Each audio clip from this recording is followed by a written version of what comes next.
Life mission പദ്ധതിയിൽ കേന്ദ്രത്തിൻ്റെ logo പതിക്കില്ലെന്ന് മുഖ്യമന്ത്രി പിണറായി വിജയൻ. ഇത്തരത്തിൽ ലോഗോയോ ചിത്രങ്ങളോ വീടുകളിൽ പതിക്കുന്നത് ജനങ്ങളുടെ ആത്മാഭിമാനത്തെ ബാധിക്കും.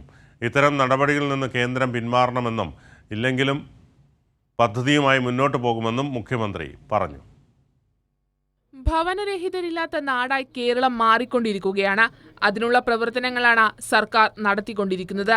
പദ്ധതിയിലൂടെ ഇതുവരെ 4 ലക്ഷം വീടുകൾ നിർമ്മിച്ചു നൽകാൻ സർക്കാരിന് കഴിഞ്ഞു. എന്നാൽ ജനോപകാരപ്രദമായ ഇത്തരം പദ്ധതികളെ തകർക്കാനാണ് പ്രതിപക്ഷമടക്കമുള്ളവർ ശ്രമിച്ചത്. ഇതിനായി കേന്ദ്ര ഏജൻസികളെ പോലും ഉപയോഗിച്ചതായും മുഖ്യമന്ത്രി പറഞ്ഞു. 16,000 കോടി രൂപ ചിലവഴിച്ച പദ്ധതിയിൽ 1370 കോടി രൂപ മാത്രമാണ് കേന്ദ്രവിഹിതം. എന്നാൽ പൂർത്തിയായ വീടുകളിൽ കേന്ദ്രത്തിന്റെ ലോഗോ പതിക്കണമെന്നാണ് കേന്ദ്രത്തിന്റെ നിർദ്ദേശം.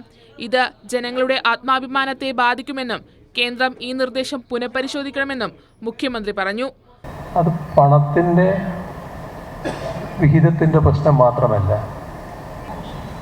അവിടെ താമസിക്കുന്നവരുടെ ആത്മാഭിമാനത്തെ വ്രണപ്പെടുത്തുന്ന ഒരു കാര്യമാണ്.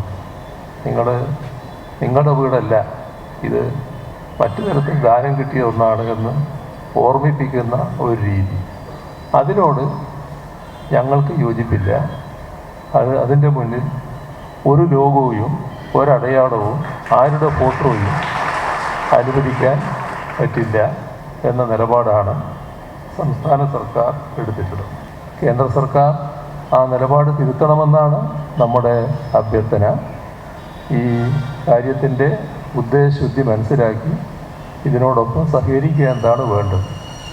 ഇനി സഹകരിക്കാതിരുന്നാലും ഈ പദ്ധതി ഉപേക്ഷിക്കില്ല, അതുമായി മുന്നോട്ട് പോവുക തന്നെ ചെയ്യും എന്നതുമാണ് അറിയിക്കാൻ. അർഹരായവർക്ക് ഭൂമിയും വീടും നടപ്പാക്കുക എന്നതാണ് സർക്കാർ ലക്ഷ്യം. 3 ലക്ഷത്തോളം പട്ടയങ്ങൾ ഇതുവരെ വിതരണം നടത്തിയെന്നും മുഖ്യമന്ത്രി തിരുവനന്തപുരത്ത് പറഞ്ഞു. KSDAയുടെ കുട്ടിക്കൊരു വീട് പദ്ധതിയുടെ സംസ്ഥാനതല ഉദ്ഘാടനം നിർവഹിക്കുകയായിരുന്നു മുഖ്യമന്ത്രി. കൈരളി ന്യൂസ്, തിരുവനന്തപുരം.